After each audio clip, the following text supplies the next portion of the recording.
out here and educate us about sustainable gardening methods. I'd like to take a few minutes to give you an overview of the park and why we're supporting the concepts that Dr. Tallamy will be presenting to you tonight. The park is a 47-acre municipal park owned by East Brandywine Township. It was purchased in 2005 and expanded from 22 acres to 47 acres in 2012 and has been open to the public since 2014. It currently has two components. At its center is the Bondsville Mill. Is there a pointer on this, Scott? Mm-hmm.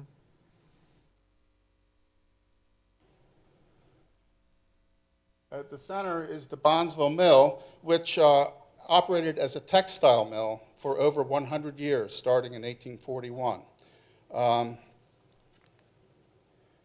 There's a photograph circa late 19th century. And these people actually worked at the mill. And these are some stock photos of textile mills, but that gives you an idea of what it was probably like at Bondsville Mill. You can see it didn't have OSHA back then. This is a spinning room.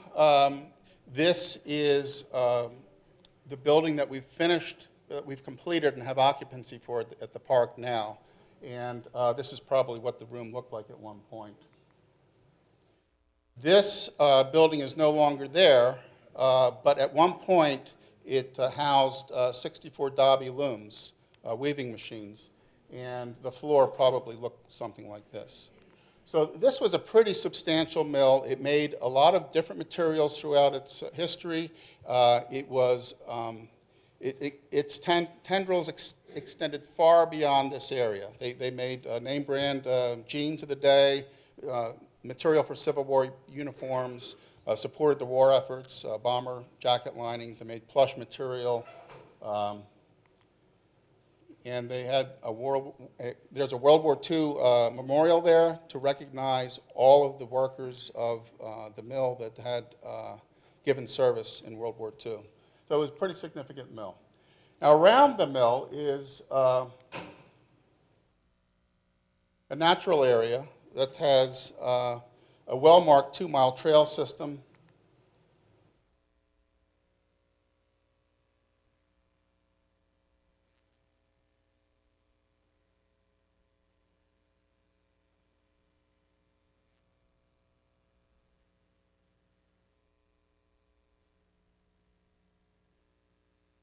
I took that picture just a couple weeks ago.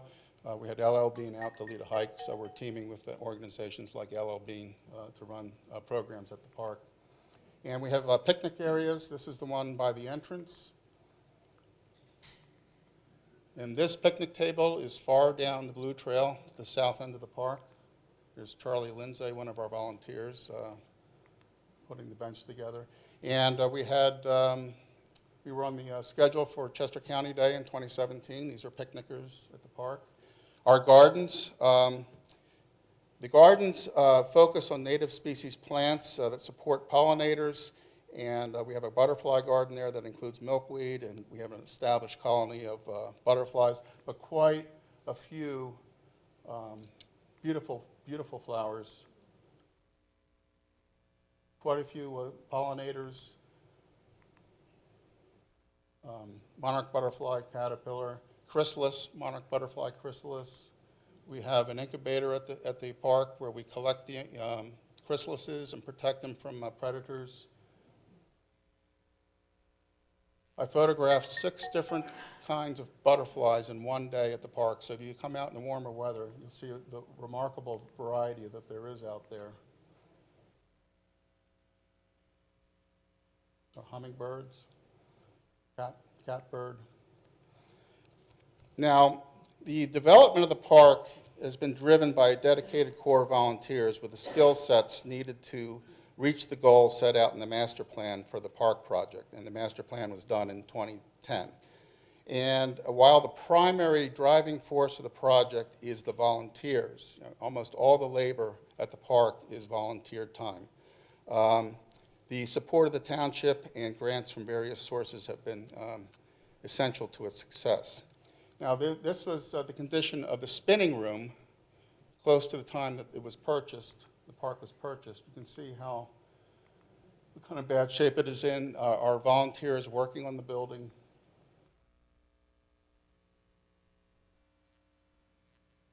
Finishing the cedar roof, and that's it in its final state. And we have occupancy for that now, and we're starting to run programs there. We've had 3 programs the past fall. We had a winter solstice program. We'll have additional programs there. They're focused on the programs we had in the fall were butterflies and bees.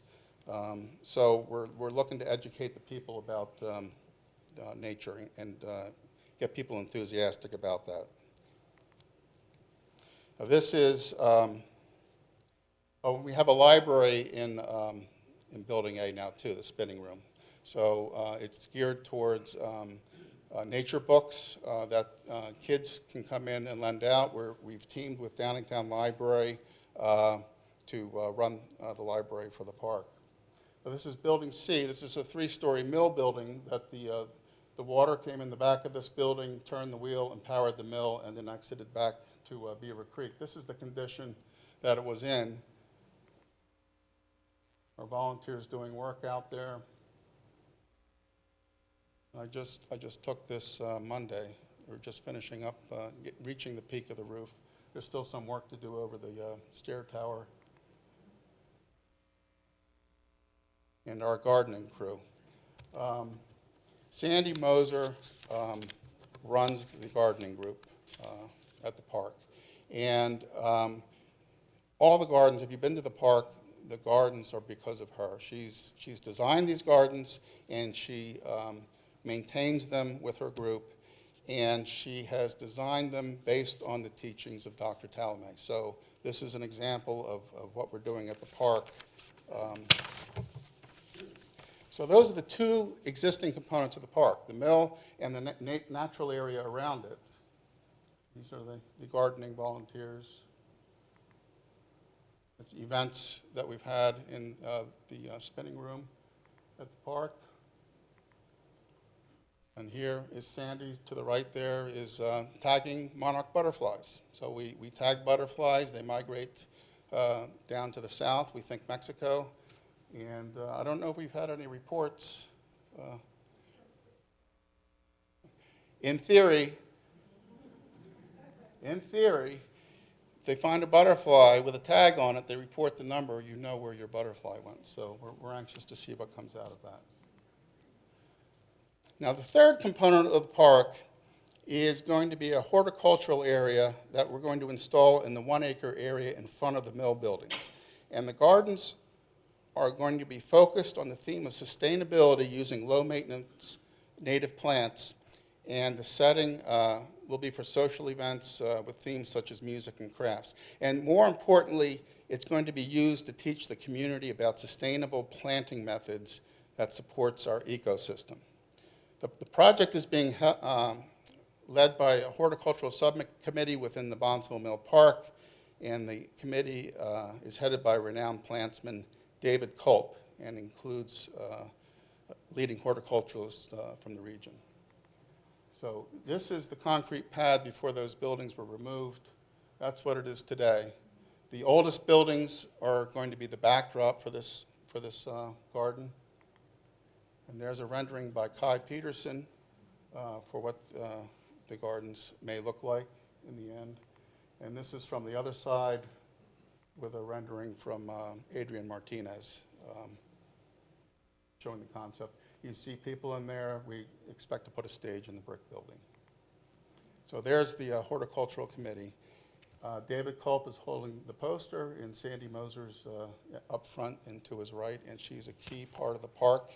So I'm going to introduce you to Sandy now. And you know, with her group of volunteers, she's responsible for the gardens at the park and a lot of other things. She puts a lot of energy into this.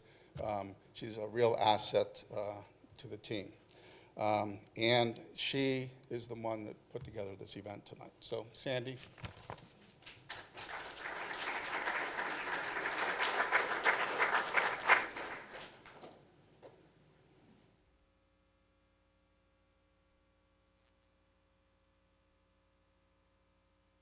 Welcome. I'm so glad so many of you were able to make it. I spent years as a jury commissioner. And one of the most important things as a jury commissioner is to point out where the exits are.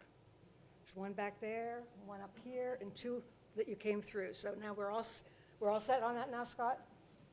You forgot that one. I pointed that way. Oh, I didn't see that.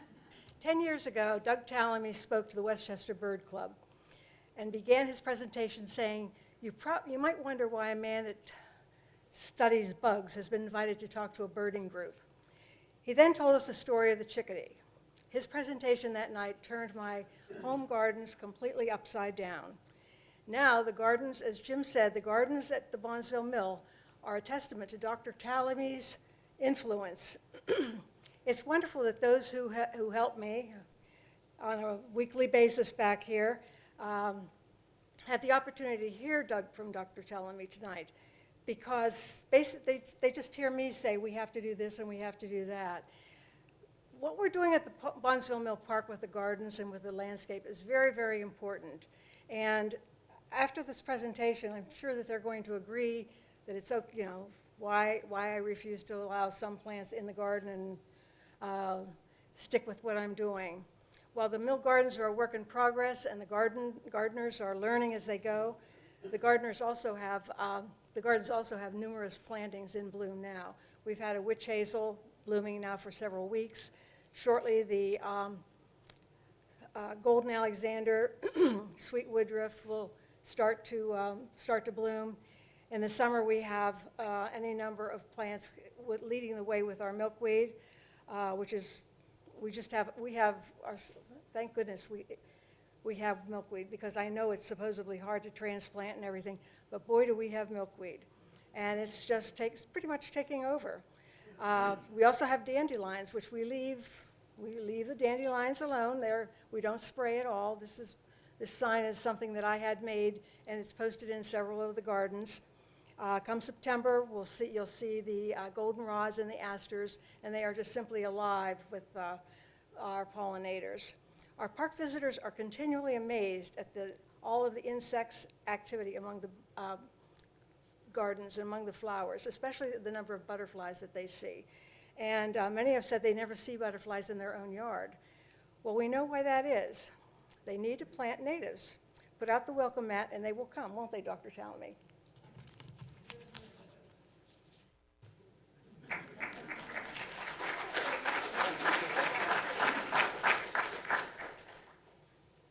I've got a suit up here. Just a minute. This works.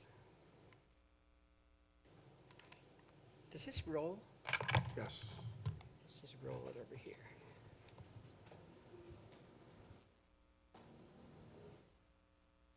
Okay, can you all hear me with this? Good, thank you. Thank you, Sandy. I hope your upside-down garden doesn't have all the roots in the air with the plants underneath. That's not what I had meant. And thank you all for risking your lives tonight. We're gonna get through this. We do have a lot to talk about, but I want to remind you of what happened this fall. Did you notice it was a massed year? All the red oaks got together, actually from Connecticut to Georgia and all the way to St. Louis. The red oaks said, we're going to make our acorns this year. And they did. They made a lot. Well, if you're easily entertained like I am, maybe you took an acorn and you put it on a table and you just stared at it. That can be fun. And if you're lucky, you'll see a little blemish occur and it starts to wiggle. It's actually a larva coming out, a beetle larva. And it looks like the Pillsbury doughboy, and finally it's on the ground. Now this is a very dangerous time for this larva because it tastes really good. A lot of things want to eat. It's full of nutrients. So if you put it on the soil, you see how fast it tries to protect itself. It takes about 30 seconds where it goes under, where it stays for 2 years and then comes out as an acorn weevil. Now, a lot of people think that a weevil has a big nose, but that's actually its head capsule, and the mouth parts are way down here. They take those mouth parts and they dig a hole right down into the center of the acorn, then they turn around, she turns around and lays an egg, and that's how the larva gets into the center of the acorn. It's a very safe place to be, and it develops there. You might wonder why the larva spends 2 years underground instead of coming out the next year. Well, red oak acorns take 2 years to develop. So they don't want to come out before those acorns are ready. Well, that leaves a hole in the acorn. And nature abhors a vacuum, so that hole is going to be used. There are ants, temnothorax ants, that specialize in living inside the holes created by acorn weevils in your acorns. And if they discover a hole like this, the first thing they do is move their entire colony in there, because that'll give them a home for maybe up to 2 years. So they get very excited about it. They carry their larvae in, and they carry the queen in as well. And then they're all inside. Here's a little guard with his antennae there. So if you were to find an acorn in your yard right now with a hole in it, there's probably a temnothorax colony right inside. So that's just one of literally millions of very specialized interactions that occur all over the place. That's occurring in my yard, but it could be occurring in your yard as well if you have acorns. This blue jay carrying an acorn away, it's another specialized relationship. If you want pileated woodpeckers in your yard, if you want them to breed in your yard, you have to have lots of carpenter ants, because that's what they rear their young on, and you're not going to have carpenter ants unless you have the big trees to make those carpenter ants. You won't have 13 species of native bees unless you have annual and perennial sunflowers, because they're only going to rear their young on the pollen of those sunflowers. You're not going to have platycodus treehoppers unless you have oaks. Lots of specialized relationships out there. But today, the specialized relationships that comprise nature, nature itself is on the ropes, and it's on the ropes because we did not listen to Teddy Roosevelt. 1908, the state of Arizona was preparing to mine the Grand Canyon. And Teddy got wind of that. He went to the Grand Canyon, he stood on the edge, he looked out over the edge, and he said, "Leave it as it is." And those were the days when our government functioned. And within a few years, we had the Grand Canyon National Park. The problem, of course, is that leaving it as it is no longer an option in most places in this country, because we haven't left it. Only about 5% of the lower 48 states are anything close to its original pristine state. And that's because we have logged it, we have tilled it, we have drained it, we have grazed it. We've got 770 million acres of rangeland in the U.S. We've paved it or otherwise developed it. We've straightened our rivers and dammed them, and you can spell that any way you want. Many of them no longer reach the sea, by the way. We've polluted our skies and changed our climate for centuries to come. We've drained our aquifers. We've introduced more than 3,300 species of non-native plants that are now aggressively changing native plant communities throughout the U.S. In essence, we've carved up the natural world into tiny remnants of its former state, and each of which are too small and too isolated from each other to maintain the species that run the ecosystems that support us. We thought that the Earth, our nest, was so large we could foul it forever and there wouldn't be any consequences. But of course, we were wrong about that. And headlines now are reminding us. This was November 27, 2018. The insect apocalypse is here. What does it mean for the rest of life on Earth? It's talking about global insect decline. Not long after that, a study suggests that we've lost 3 billion birds in North America just in the last 50 years. Let me remind you how big a billion is. 1 million seconds is 12 days. 1 billion seconds is 31.7 years. So billion's a big number. We now have 3 billion fewer birds. And the UN is predicting we're going to lose 1 million species to extinction, probably in the next 20 years. Well, none of those things are options. We can't allow this to happen. So I could go on with all these terrible headlines and nasty things that we've done. You know, we've visited a pox upon our environment, and thus upon all of our houses. But that's not what this talk is about. This talk is about a cure for that pox. It's a cure that will take small efforts from a lot of people, but it'll deliver physical and psychological environmental benefits for everybody. Let's talk a little bit about the insect apocalypse. What does it mean for the rest of life on Earth? Well, E.O. Wilson, emeritus professor at Harvard, very famous, the most famous entomologist in the world, he told us what it means for the rest of life on Earth in a paper way back in 1987, the little things that run the world. He said, life as we know it depends on insects. If we were to lose them, we would lose most of our flowering plants. And if we lost most of our flowering plants, that would change energy flow through our terrestrial ecosystems, which would collapse the food webs that support the animals that we know and love, the amphibians, reptiles, birds, and mammals. The biosphere, the living portion of the earth, would essentially rot because the insect decomposers would be gone, the things that turn over nutrients very quickly. And of course, humans would not survive any of those drastic changes. Well, that was 1987, and nobody really thought we were going to lose our insects back then. As a matter of fact, we spent a lot more time figuring out how we were going to kill them, and we're good at that. We're good at that. The good news is that we don't have to lose our insects. We can save them. We can save our birds. We can save nature itself. All we have to do is change the way we landscape. We have to do that everywhere, but we can do that. I've started thinking about landscaping as if it were the way we cooked. You know, we cook for taste. So we put so much salt and so much fat and so much sugar into the things that we bake that in the long run, they're deadly. Well, we landscape in the same way. We landscape for aesthetics. So we bring plants from all over the world and put them together. We make plant associations, but not working plant communities, and we didn't put them there for the functional aspects that they need to be performing. So they essentially are deadly to our local ecosystems. So what we need is nothing less than a cultural transformation.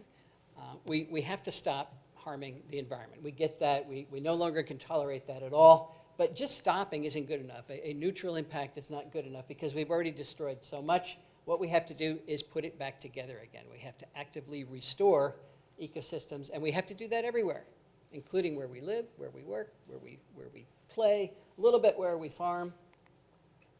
And we have to do that because it is the ecosystems in nature that keep us alive. They perform what we call ecosystem services. This is what plants do. They produce oxygen. That's good. You know, I read something the other day about we're polluting our oceans so much. Most of the oxygen is produced by diatoms and algae in the ocean. And we're polluting the ocean so much that those populations are crashing. We're actually losing oxygen. It's not a good idea. Plants clean our water and slow its journey to the sea where it becomes so salty we can't use it.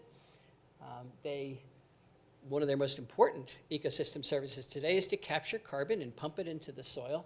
The soil scientists tell it that our soils can sequester 7 times the total amount of carbon that's in the atmosphere right now. We just have to get it into the soil. As a matter of fact, I had a student a few years ago who said we need to invent a machine that pulls carbon out of the atmosphere and locks it up and then pumps it into the soil. I said, that's a great idea, except that's exactly what plants do. But we do have to put those plants on our ground. They build topsoil, they hold it in place. There wouldn't be any topsoil out there. All the topsoil would be in the ocean if we didn't have plants to hold it in place. They prevent floods, they dampen severe weather. These are important things. What do animals do? They provide pest control services. They keep those plants from being totally devoured. They pollinate those plants. They disperse the seeds of the plant. They provide food that drives our food webs. And what we're doing now is living off those ecosystem services that were produced a long time ago when our ecosystems were large and very healthy. We can call it ecological interest produced by a very healthy ecological bank account. The principle of that bank account, though, is now in danger because we've whittled away the interest and we're eating at the principle. And you know, if you have a bank account, you don't take the principal away if you want to have that bank account. So we can't keep doing that. It's that simple. And there have been people throughout the ages that have recognized this. One of the most famous, of course, was Aldo Leopold back in the 30s and 40s. He said the oldest task of human history is to live on a piece of land without spoiling it. As a matter of fact, we have never been able to do that. Throughout the history of humans, we have lived in a place, spoiled it, and then moved someplace else. And there were so few of us that while we were over here, this place would regenerate, and we could move around, and it worked well until we invented agriculture, and our populations exploded. Then moving wasn't as big an option. And of course, today with almost 8 billion people, moving around is not an option at all. So he had a dream. His dream was that we would develop a land ethic. We could actually use the land. We could farm it and lumber it and graze it and mine it and hunt on it. But we'd learn to do that without destroying local ecosystems. And he called that a land ethic. This is a major theme of his Sand County Almanac, one of the most famous books in conservation. What's curious to me is, though, he didn't talk about developing a land ethic where we live. And I've wondered about that. The only thing I can come up with is that the notion that humans and nature cannot coexist was so deeply embedded in our culture that he didn't even recognize it as an option, so he didn't talk about it. Well, I'm going to argue tonight that living with nature is an option, and I'm also going to argue it's the only viable option that's left to us, so we better learn how to do it. We need to find ways to coexist with nature where humans abound, because we abound everywhere. So let's start with where we're going to do that. Let's start with privately owned land. A lot of land, particularly east of the Mississippi, is privately owned, about almost 86% privately owned. We cannot ignore private property if we want to do successful conservation in the future, because the non-private parts are just too small and too isolated. But even some public options are places we haven't thought about doing conservation in the past, but they could be viable options for conservation in the future. Things like power line and pipeline rights of ways. We've got 21 million acres of those. Golf courses, airports. The Denver airport is twice the size of Manhattan. All the places we live are really important options. Road size. We've got 4 million miles of paved roads, and all of those roads have two sides to them.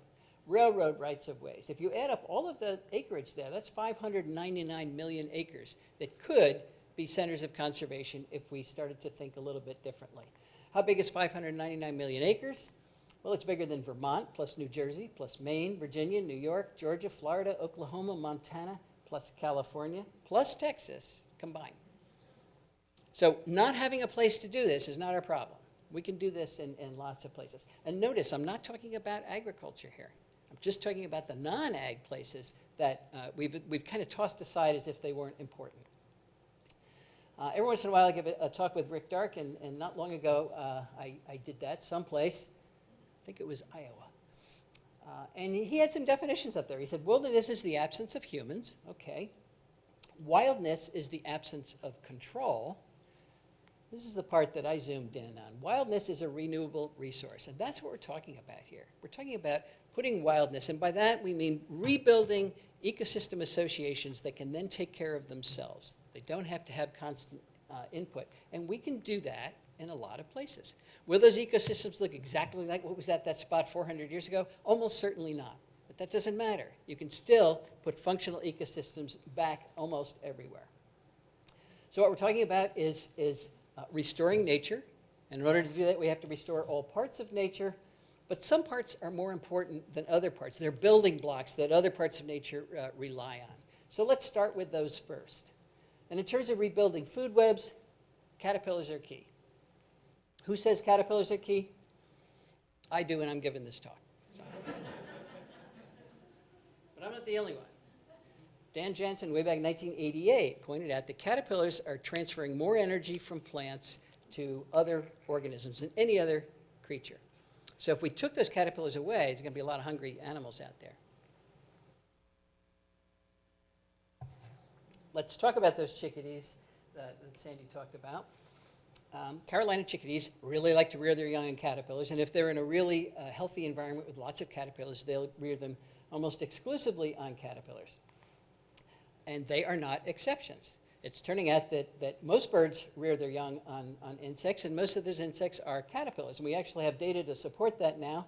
I had a student, Ashley Kennedy, who graduated last year, who did a citizen science project where she asked people from all over the country to send in pictures of birds while they were rearing young, taking food to the nest.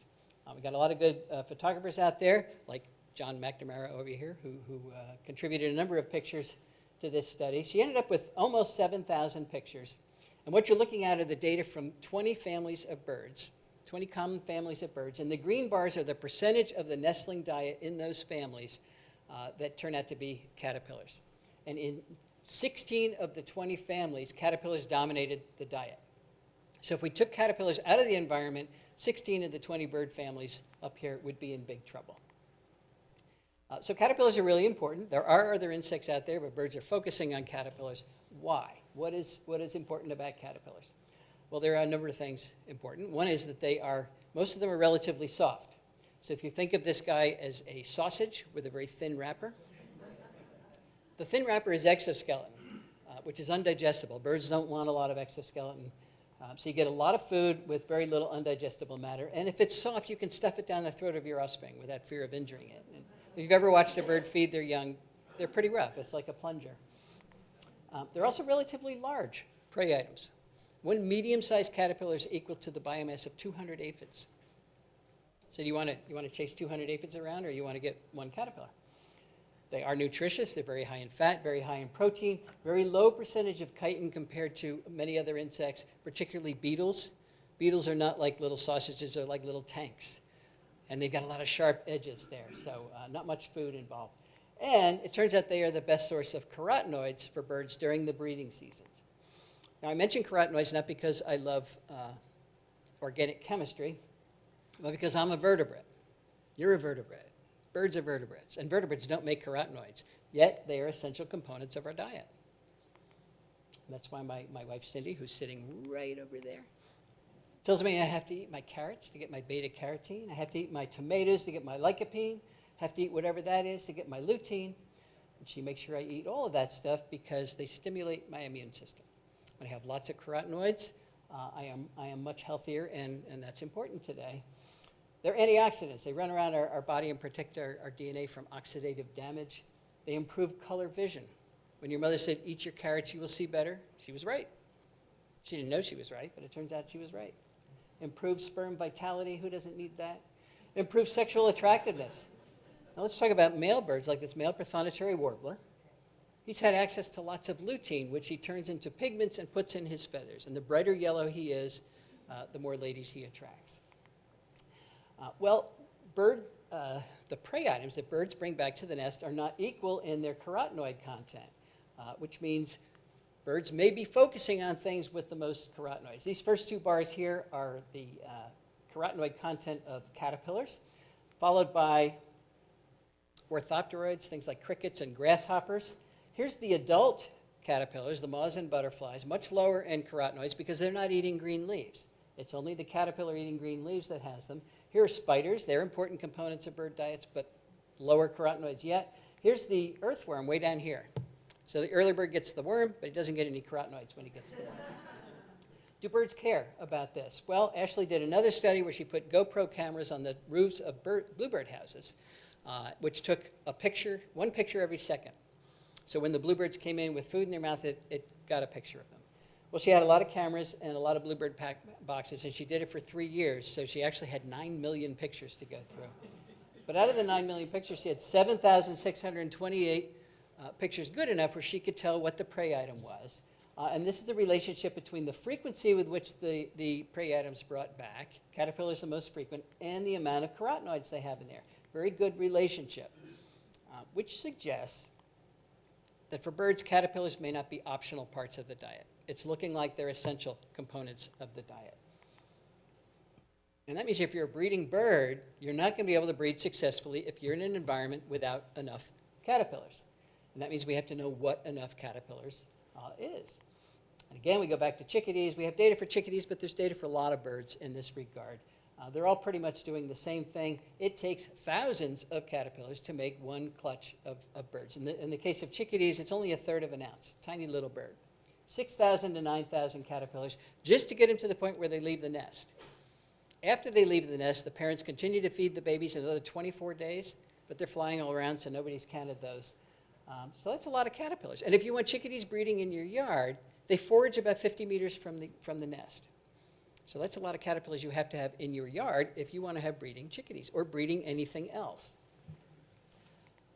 Which means we have to landscape for caterpillars. And that's kind of a new way of thinking about the plants in our yards. Usually we're landscaping for beauty. Well, that's beautiful, I think. So how do we add caterpillars to our landscapes? We do that by adding the plants that make those caterpillars. That makes sense. But there is a catch. And that catch is that all plants don't make caterpillars equally. Most caterpillars are what we call host plant specialists. They can only eat particular plants. So if we want those caterpillars, we have to have the plants that make those caterpillars. And nothing illustrates it better than the monarch butterfly, which of course is a specialist on milkweed. You are not going to have breeding monarchs in your yard if you don't have milkweed. And if you're waiting for monarchs to adapt, I hear people say, well, they'll learn to eat something else. If you're waiting for them to learn to eat your crepe myrtle, there's a saying in Spanish that says you better wait sitting down. Because they will go extinct first. They've been locked into milkweeds for a long time. And there's nothing special about monarch specialization. It's just like most of the other specialists that are out there. Why are insect herbivores host plant specialists? Because plants have made them that way. Plants don't want to be eaten. They want to capture the energy from the sun and use it for their own growth and reproduction. So they've loaded their leaves with nasty tasting chemicals that make those leaves either bitter or downright toxic. And if you don't believe me, soon when the leaves come out, go out and grab one and eat it. See if you like it. You're not going to like it. Every plant defends itself well. There's a reason we can't get our kids to eat their vegetables. They know that inherently that those vegetables are toxic. And that's why it's a really effective defense that keeps most of the insects of the world from eating most of the plants of the world. And that's why in the summertime it's green. It's not because there are no insects out there that want to eat those leaves. It's because most of the insects that are out there cannot eat those leaves. They are too well protected chemically. But we do know that insects eat leaves. So how do they do that? How do they get around those chemical defenses? Well, this is where the specialization comes on.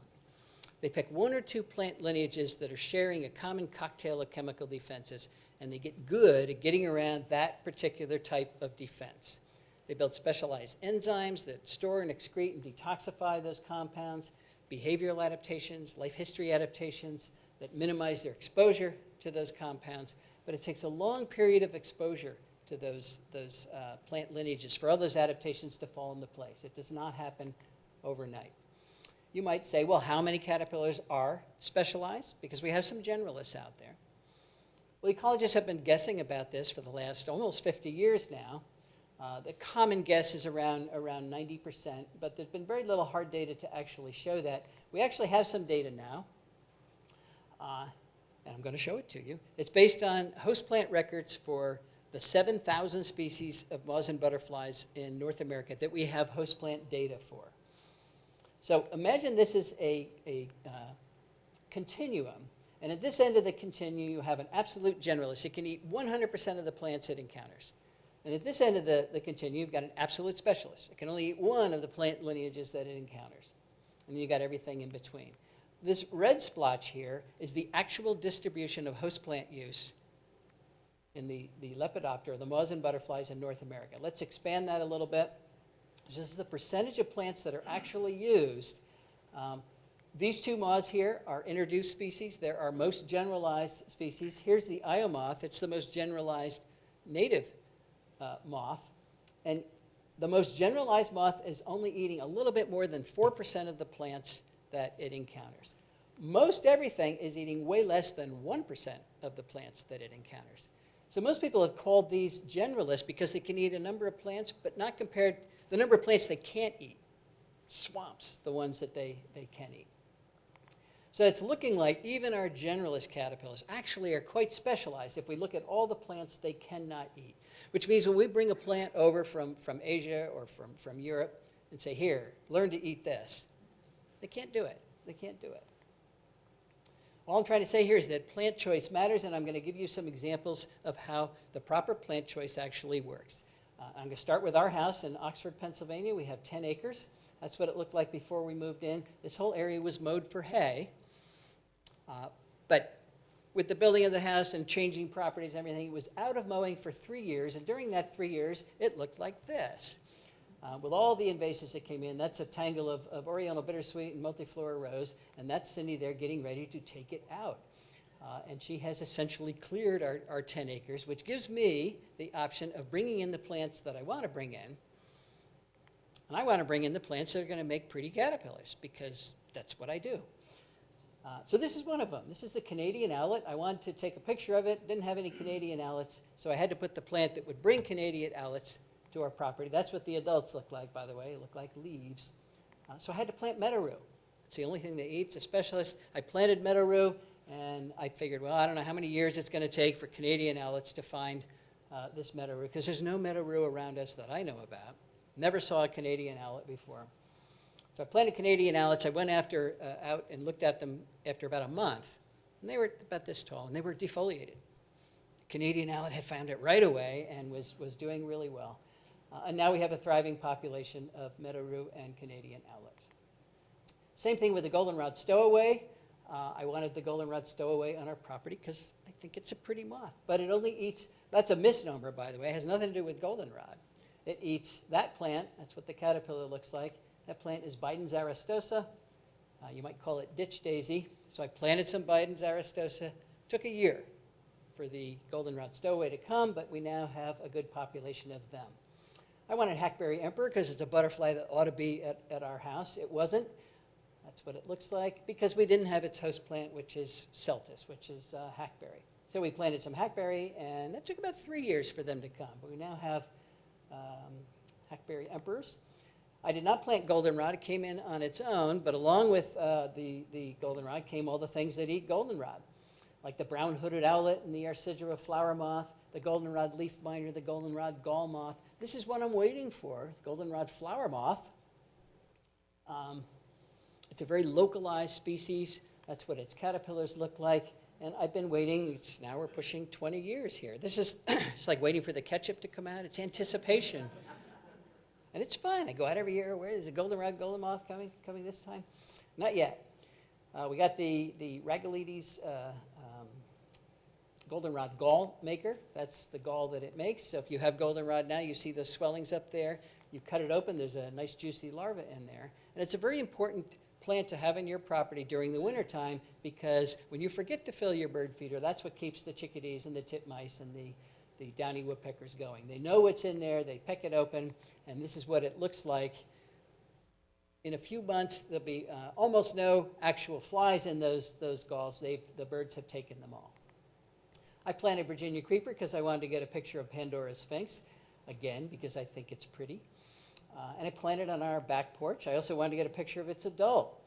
So this is fun. This is, again, how I entertain myself. But I got things that I didn't think about, like the hog sphinx. It's another caterpillar that eats Virginia creeper. And this is one that I'm waiting for, the Abbott sphinx. More anticipation. That's the adult. Ought to be there. It really ought to be there. Not there yet, but it ought to come soon. One of the zebra swallowtail. And its larva, by the way, which is nocturnal. If you're looking for zebra swallowtail caterpillars, you gotta go out. I go out early in the morning, about 5 in the morning, and they haven't crawled off the host plant yet.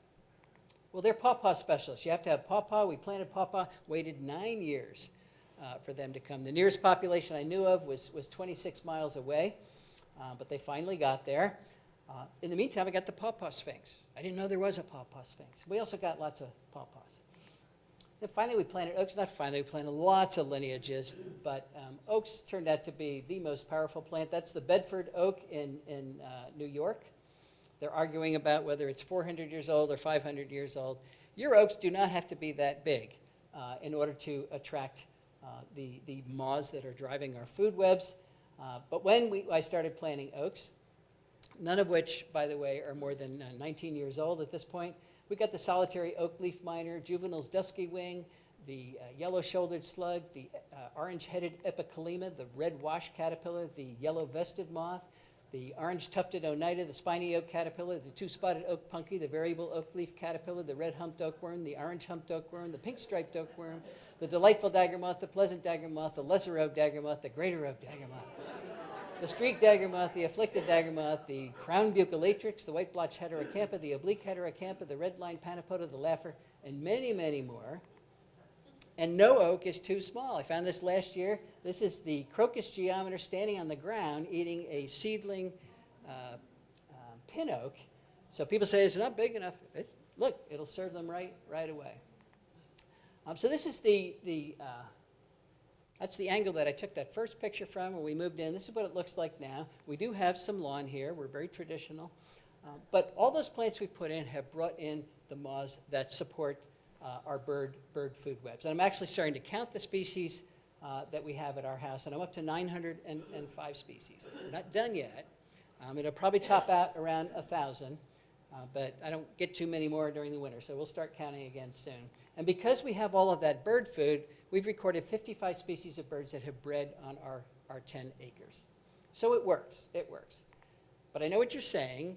You don't own 10 acres. Is it going to work on a smaller piece of property? Well, that's a good question.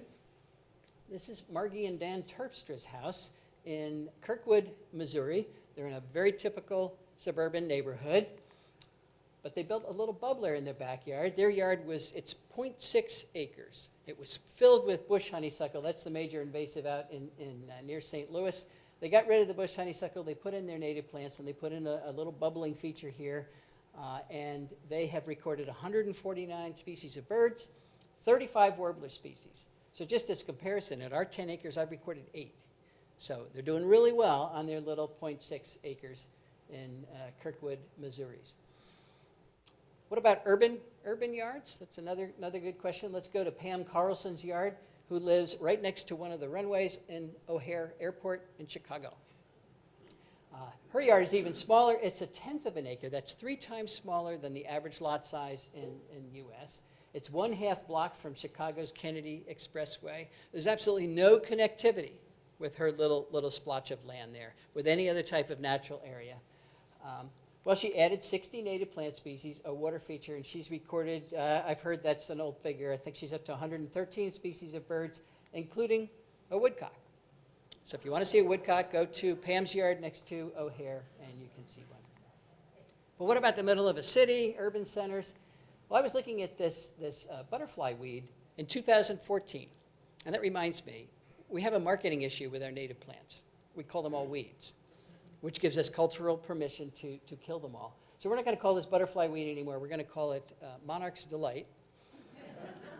I was looking at Monarch's Delight, and the first thing I saw was a megachilid bee that was, I know it's a megachilid bee, it's a leafcutter bee because it carries its pollen on its tummy, not on its legs. Well, it was there because it had everything it needed. It had nectar, it had pollen, and it had soft leaves. These guys roll up pollen. They snip little edges off those leaves. This is redbud, perfect for megachilid bees. And they roll them up, put the pollen in the roll, and then they stuff it in a crack and lay their egg on it, and that's how they reproduce. So everything that bee needed was there, and that's why it was there. There were bumblebees there. And one of the, bumblebees need flowering plants too, but that redbud also supplied queen bumblebees. When they're foraging alone in the spring, they have no workers, they need early flowering plants, or the colony's gone for the rest of the year. So the bumblebees had what they needed, and many other bees were there as well. And then I saw a monarch. Now this was 2014. In 2013, I hadn't seen monarchs anywhere. No monarchs at all. It was the low point of the monarch population, but I saw that monarch, and then I actually saw another one. There were 2 there on Monarch's Delight, and there were also other species of milkweeds there. So the monarchs were there because they had what they needed to reproduce. Do you know where I was? I was on the High Line in Manhattan, and that was the bit of nature we were talking about. Right in the middle of Manhattan with all this construction, millions of people visiting the High Line. This is an elevated railroad bed, so it's above a busy street corner. This convinced me that thoughtful native plantings, and the High Line is not 100% native, by the way, but there's enough natives there that you can bring nature back, even in the middle of a busy metropolis. So it's going to work anywhere. There are some keys to success, though, that we need to focus on, and one of them is we have to shrink the area that's in lawn, because we have way too much lawn. We have over 40 million acres of lawn, an area equal to the size of New England is in lawn. And if you like Gone with the Wind, that's nice, but all the life that used to be there is gone with the wind at this point. So what we have to do, I suggest we cut it in half. And if we replace half the area that's now in lawn with those thoughtful plantings we were talking about, we can create a new national park. If we do it at home, we call it Homegrown National Park. And it'll be bigger than the Adirondacks, plus Yellowstone, plus Yosemite, Grand Tetons, Canyonlands, Mount Rainier, North Cascades, Badlands National Park, Olympic National Park, Sequoia National Park, the Grand Canyon, plus Denali, which is huge, plus the Great Smoky Mountains. You add up all those parks, still less than 20 million acres. And there are advantages to building a national park in your yard. First of all, you can enjoy nature at your own time, at your own pace, and that's particularly important for our kids. Richard Louv wrote Last Child in the Woods. Everybody wants to get our kids exposed to nature because so many of them are just electronic right now. It is really important, but what we do is load them on a bus, take them to a park, walk them around with 30 other kids, and teachers telling them what they're not allowed to touch. Then they get back on the bus, and that's their exposure to nature. That's not how kids do it. They want to do it at their own time. You can avoid crowds. You can, it's free. You don't have to you don't have to buy an entrance pass. You don't have all the travel hassles. And you can experience the world alone. You can go out in your yard and sit there alone. And I think that's the best way, maybe the only way to really experience nature. Just go out and commune with nature. But this is a really important one. You can hunt lizards in the privacy of your own home. And I learned this from my granddaughter, Zoe, who sent me this picture. She lives in Hawaii, but she likes to hunt little anoles lizards. Her front yard is maybe 10 by 10. That's it. But this is how you do it. You disguise yourself with sticks and leaves, and you crawl very slowly on the ground towards the lizards, and you can wear your best dress. That's okay. The serious part about this is she's always going to remember that. She's going to remember experiencing lizard hunts on her little teeny postage stamp yard in a favorable way. That's what I mean by kids making up their interaction with nature. Okay, number 2. When we replace half the lawn, we've got to put in the plants that are going to be the most meaningful, and I'm calling those keystone species. 5% of our native plants are making about 75% of the caterpillars that run our food webs. So we've got a lot of native plants out there, but they are not all equal in their ability to support those food webs. So the question really is no longer, are natives better than non-natives? In general, they are, but I really can design an all-native yard that supports almost no other animals, because not all natives do it well. So the question really is, do you want ecologically productive plants in your yard, or ecologically benign or even destructive plants in your yard? Those are our choices. I get emails, maybe 2 or 3 a year, somebody reminding me that ginkgo biloba from Asia actually grew in North America 7 million years ago. Didn't I know that? Yes, I do know that. Are they native then? Well, that's not our metric anymore. It's not whether they're native anymore. It's how productive are they? So I don't care if ginkgos grew on the moon 7 million years ago. They produce 0 caterpillars. We can put them in, and they'll grow there, but they're not going to be part of the nature we're trying to restore. Compared to oaks, number 1 of the keystone plants, not just here, but in 84% of the counties of North America. In the mid-Atlantic states, 557 species of caterpillars, or 557 species of bird food on our oaks. They're the pillar of our ecosystems. We can't take them away. Just to show you how that works in our yard, I've counted 905 species so far. 800 of them have known host plants. So there's 105 we don't know what they eat. They come to lights at night, and we don't know what they're eating, so I can't talk about them. But out of the 800 species, 242 are on oaks. Now, we have 59 genera of native woody plants on our property, only one of which is oaks, the quercus. So what that means is that oaks represent less than 2% of our woody plant diversity, but they're supporting more than 30% of the moth diversity. That's what a keystone plant is doing. Okay, point number 3, keystone plants work really well unless you have night lights on. And it negates them, because what happens is we call in our moths, they fly around the lights like this all night long, and they run out of energy, or they sit on the wall, so in the morning the birds come and pick them off, or the bats get them while they're flying around there. Typically, a trip to a night light, is a one-way trip for a moth and other insects that are attracted to lights. And we have lights everywhere. We have lights everywhere. So I understand the argument. You got to have security lights. So put a motion sensor on your security light. And the first thing you're going to notice is, so it only comes on when the bad man comes. So the first thing you're going to notice is how often the bad man does not come. And it'll be off, so you're not killing all the moths. If you don't want to do that, replace the white light with a yellow light, because yellow lights are far less attractive to insects, and the least attractive of all are yellow LED lights. Plus, you'll save a lot of energy. If we switched out all the white lights in North America that are on at night with yellow lights, we would instantly save billions of particularly moths, and that'd be a good thing to do. So what are those keystone species? Well, you can go to Native Plant Finder on the National Wildlife Federation website, put in your zip code, and you get the ranked list. I abbreviate them. You get all the plants. The ranked list of the woody and herbaceous plants that are best in your county. So you can go anywhere in the country and put in your zip code.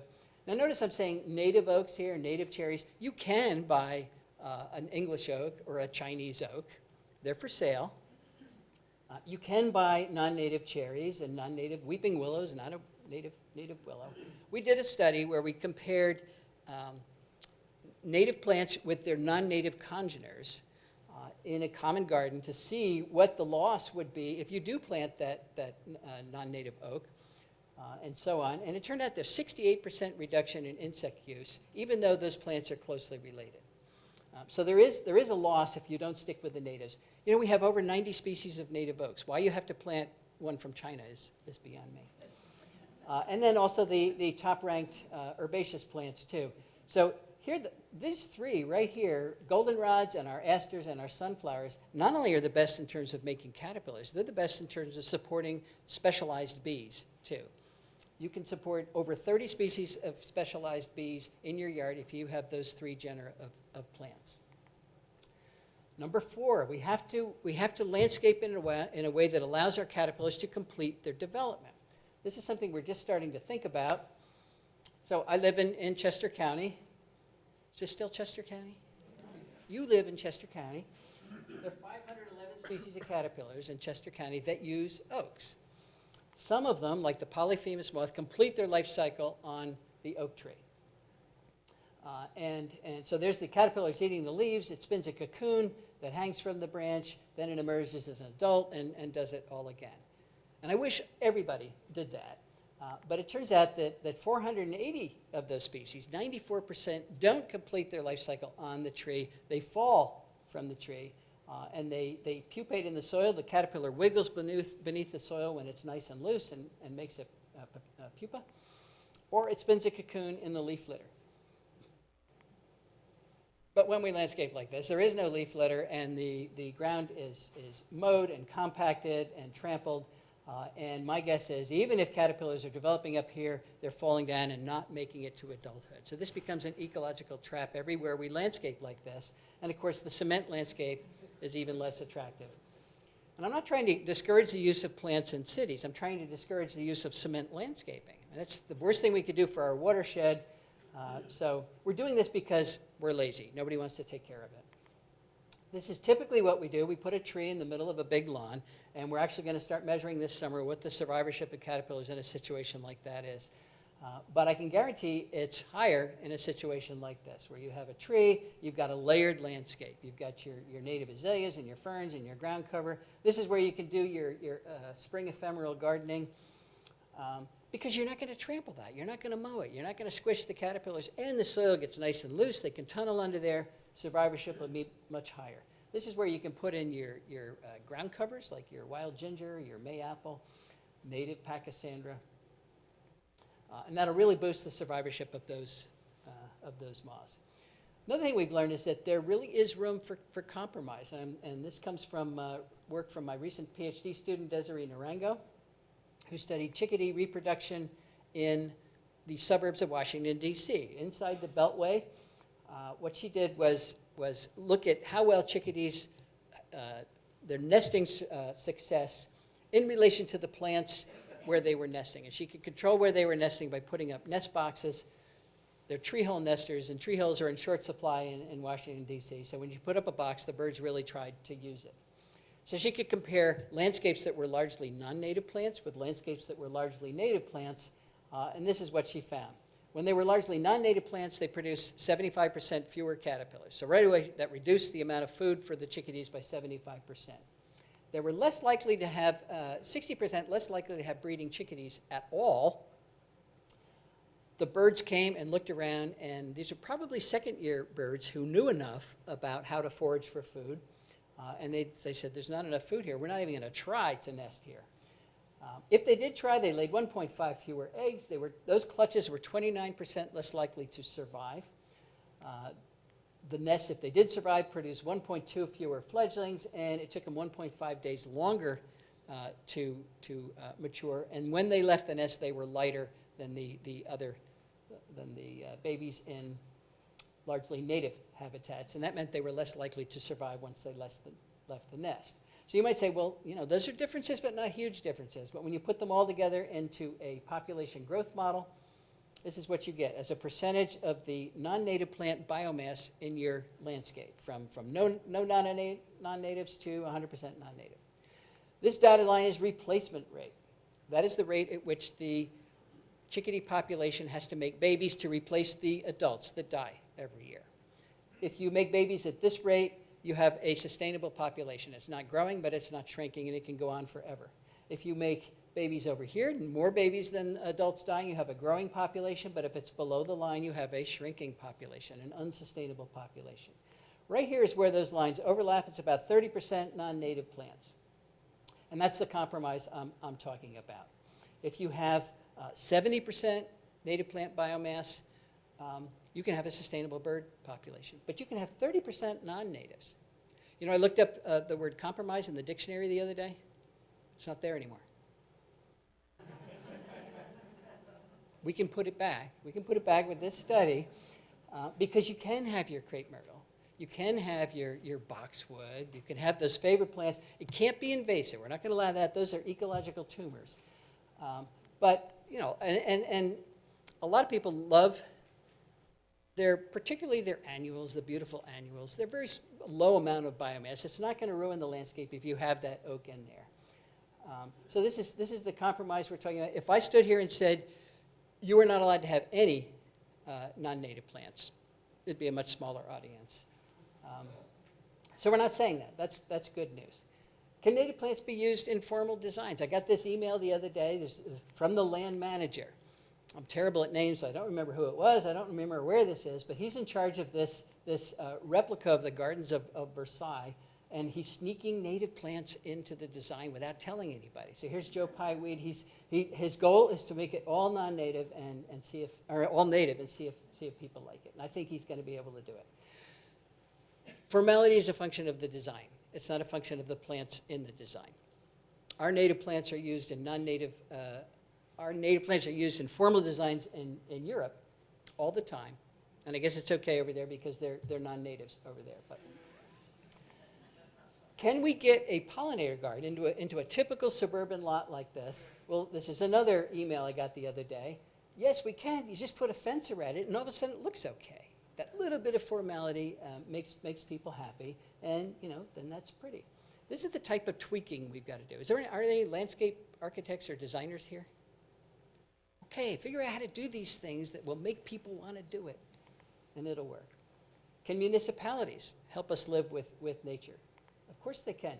Minnesota has a cost-sharing program that's encouraging people to take out all or part of their yard, and they will help them, the state will help them pay for it and replace it with prairie.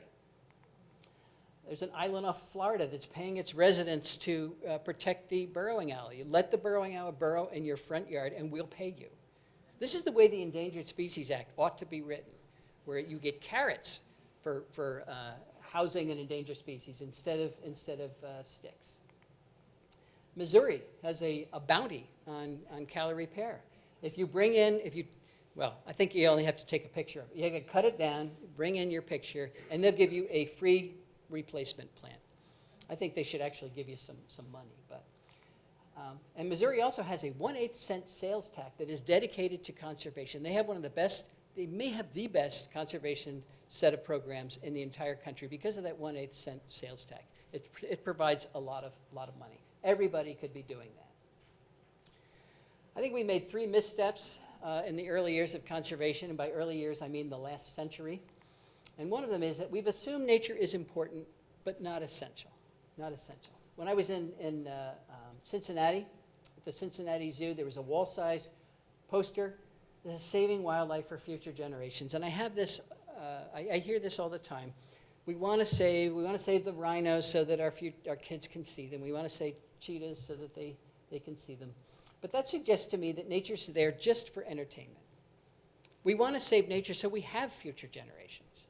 That's a bit more urgent, and I don't hear that in our culture.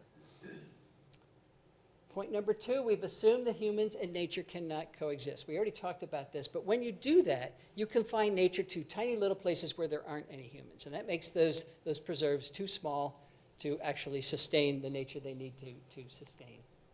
David Quammen has this analogy between a Persian rug and ecosystems. That is a functional Persian rug. That is not 71 Persian rugs.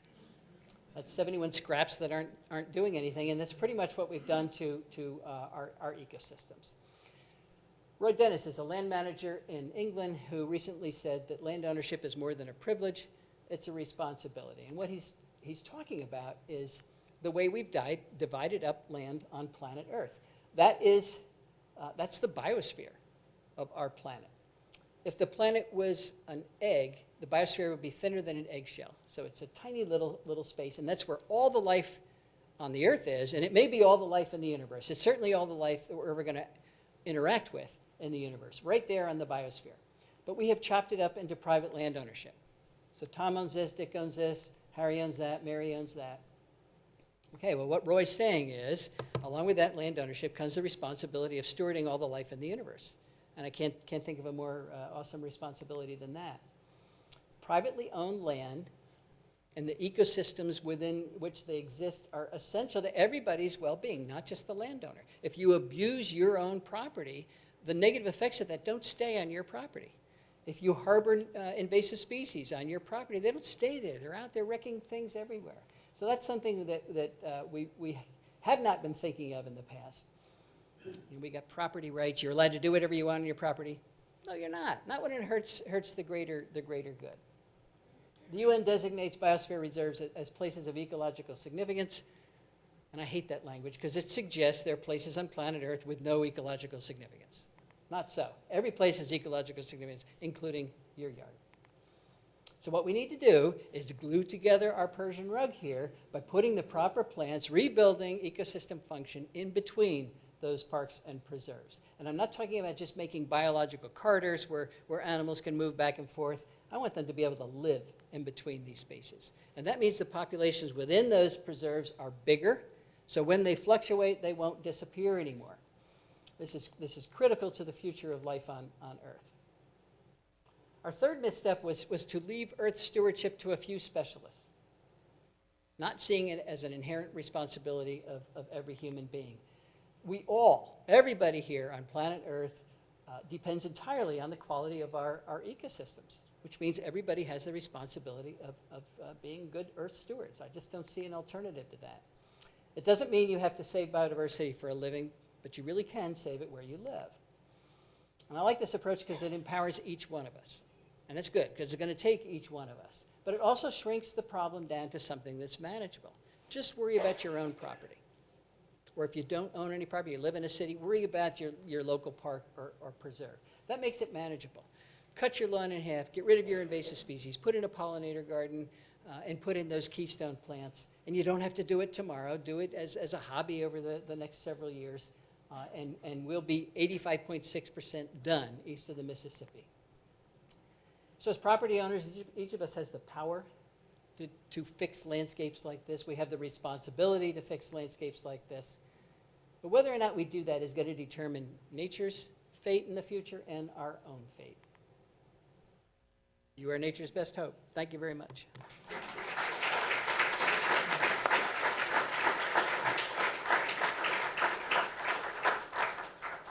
Happy to answer questions.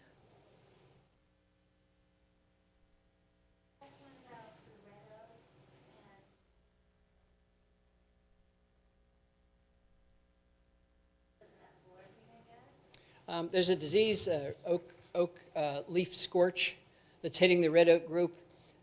There's a disease a little further west that's hitting the white oak group. We've introduced a whole lot of diseases bringing these plants in here. I wouldn't say they're endangered. There is a lot of resistance out there. Some trees are really susceptible and they do die. But when somebody says don't plant an oak because it's going to get sick, don't listen to that. We want to find the ones that are resistant. It's already come through our property. We've had, I don't know if any of them are dead. Some of them don't look so good, but I got a whole bunch that look just great. So, it's a new disease. We have to figure out who's resistant and who's not. So keep planting them.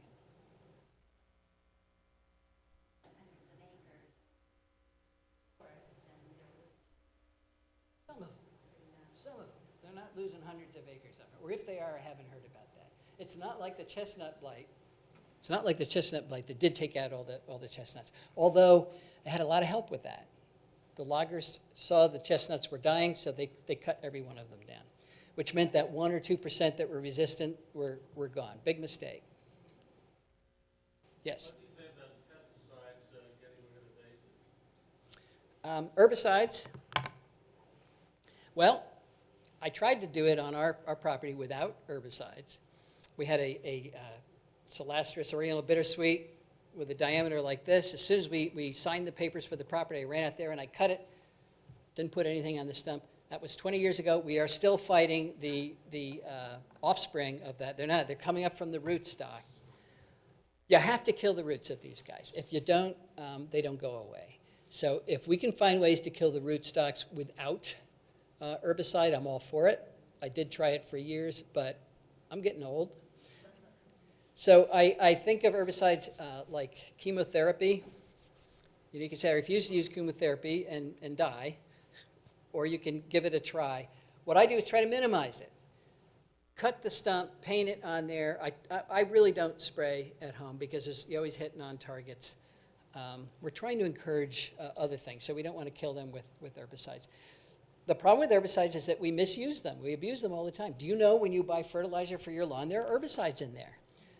And most people don't even know that. They put it on more than they need. It all washes into our streams. It's not what I'm talking about here. But if you've got bush honeysuckle or Oriental bittersweet or a lot of these other things, you've got to kill the roots or you'll be fighting it forever. In theory, you can cut the plant back, and when it grows up, cut it back again, and you could do that until you exhaust the root system. But depending on the size of the plant, that can be years. And it depends on how big your property is. You can do that, but it's hard. So what do I think? I think compromise is okay. Yes? Could you address neonicotinoids? Neonicotinoids. Well, this is another case. You know, we go through classes of insecticides, starting with chlorinated hydrocarbons like DDT, and then the ones with lots of phosphates in them, organophosphates. And then we keep banning them as we find out that the insects are resistant to them and they're also killing us. So now we're on neonics. They're systemic, so the plants take them up. We're finding out that they drive the bees crazy. You know, they don't kill them outright. Well, sometimes they do, but the bees can't find their way back to their nests. It's not the only problem. Europe banned neonicotinoids 4 or 5 years ago, and they still have issues. So it wasn't just that. But typically, we overuse our pesticides. So that always causes problems. We are getting resistance to neonicotinoids, but you know, like everything else, they kill insects, and there are many ways to do things without these pesticides. So what do I think about it? I think that they're going to be banned one of these days. Where are you? There you are. I always try to encourage nurseries because it goes out into the pollen and the nectar, correct? It can be expressed there, yeah. But I have some sympathy for nursery growers if they're growing things in greenhouses, because trying to get your plants through the winter without some time of pest control, they've got spider mites, they've got whiteflies, and they've got thrips, which just wipe them out. So they've turned to these neonics. If you buy a little plug, the plant will grow out of it, almost certainly before it makes any flower or pollen or nectar. But there is a risk of you killing something that comes to that plant beforehand. Again, life is a trade-off, but the best thing for nurseries to do is to grow their plants outside where they don't need neonics and to advertise it. No neonicotinoids, you can favor those nurseries, and then you don't have to worry about it. Yes? How do you feel about the propane flamethrower as opposed to using herbicide? Yeah, the flamethrower. You know, one of the reasons we have giant lawns is that men love to ride around in their big machines and cut them. I want to replace the lawnmower with the flamethrower. I think they'll have a lot of fun with that, yeah. You know, if you can not burn down your house, that's good. There could be another advantage to this. We have invasive worms, not everybody, but when you have them, they're really terrible. 3 species of jumping worms from Asia that are destroying the soil and eating all the leaf litter.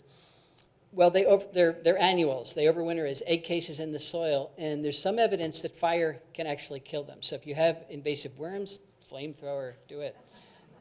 We've got Japanese stilt grass, which is really terrible, you know. And my thing is, it doesn't go into the ground and it doesn't get into the water or any. Oh, yeah, there's no poison here. And it's instant, it takes care It's instant, right? Yep, fire's a great thing, yeah. Anything over here? Yes? At one meeting discussing spotted lanternfly and the removal of Atlantis trees, somebody brought up that when they cut down the Atlantis, they'll make a hollow and fill it with Epsom salt, and that'll kill the root system. Natural. Is that really an effective method? We don't have any, well, we do have a little bit. I haven't tried it. If you kill the root system, that's great. So you're putting a lot of salts there, which, you know, salt is toxic to a lot of things too, but it might be less toxic, and sure, give it a try. Another guy at the same meeting said he likes to make the hollow into kerosene. Yeah, well, you know, compare the toxicity of kerosene and other things. So yeah, you're killing it one way or another, but Atlantis it has these runners underground. It's stoloniferous. It's a huge problem. So, anything else? I just want to know if you think the Asian flies and spotted lanternflies finally going to go away, his comments on that. Do I think they're going to go away? No, I don't think they're going to go away. I'm still waiting for the gypsy moth to go away. And the solution is, you know why we have spotted lanternfly? Because we brought in ornamental rocks from Asia that had the eggs on it. Because there are no pretty rocks in North America. So we have our ornamental rocks, but we also have the spotted lanternfly now. You know, a lot of these invasives, they peak and then they actually drop off a little bit, like the brown marmorated stink bug. I hope that does it. A lot of people are now working on control methods, but it's gonna hurt a lot of apple growers. It's gonna hurt grape growers. They really clobber those plants. So, you know, I don't know, but they're brightly colored, which suggests to me they taste bad. So that's aposematic coloration saying, I taste bad, leave me alone. That'd be my guess. I doubt if it, I don't think you're going to get control from birds. So. Eventually. Seems to be birds or something, maybe see that with food. There's some trees or fungus. Yeah, there could be a fungus. That's probably going to be the best thing. But you know, we are bringing in nasty things far faster than adaptation happens. That's the problem. We're overpowering normal, natural controls. You had another question? In the 80s, you began to mulch, use wood mulch, and it became kind of the aesthetic in the neighborhood. And I'm kind of trying to get away from wood mulch now. Do you use wood mulch at your house? No, I use leaf mulch. When we moved in, we had no trees, and I remember saying to Cindy, when we get enough trees to make leaf mulch, you know, that'll be great. We'll be done. We got a lot of leaves now, so that's great. But they make the perfect mulch. That is what mulched the trees in the old days. It protects the soil. They break down slowly, releasing the nutrients that they need. Wood mulch is not natural, and it actually draws nitrogen out of the soil wherever. It locks it up and doesn't give it to the roots as they're decomposing. I blame it for a lot of my stiltgrass problems, too. That you brought in seeds? Yeah. Hard to say. I blame the deer. I like to blame the deer for everything, but yeah. Yes. I remember you saying, I think, went around planting acorns everywhere. Waiting about 20 years for a tree. I find it very difficult. Let me just interrupt you. Those trees are 30 feet tall now, so, yeah, okay. Well, I'm always looking for young oaks Yeah, for people to plant. Not easy to find in the trade. They find one that's maybe 6, 7 feet tall, right, containerized, or, you know, right. they're P&B and they're really huge. Yeah, Expensive. Any suggestions? yes. Plant young trees. I got an acorn from a willow oak from my mother-in-law's property and planted it the same day that my brother-in-law gave us must have been a 12-foot red oak that he had dug for a sale, and the guy didn't come, so there it was. Do you want it? Sure. We dug this giant hole and put it in. The willow oak is now bigger than the red oak, and the red oak is probably going to die. It never did look good because those big trees have to be root prone so much that there's a 50% chance you were going to lose them, and then they spend the next decades trying to rebuild that root system so that we can get that instant gratification. Plant young, and your trees, that willow oak has a girth like this now. So oaks grow, just be a little bit patient. You do have to protect them from the deer when they're young, though, no doubt. So, anything else? One more, yes.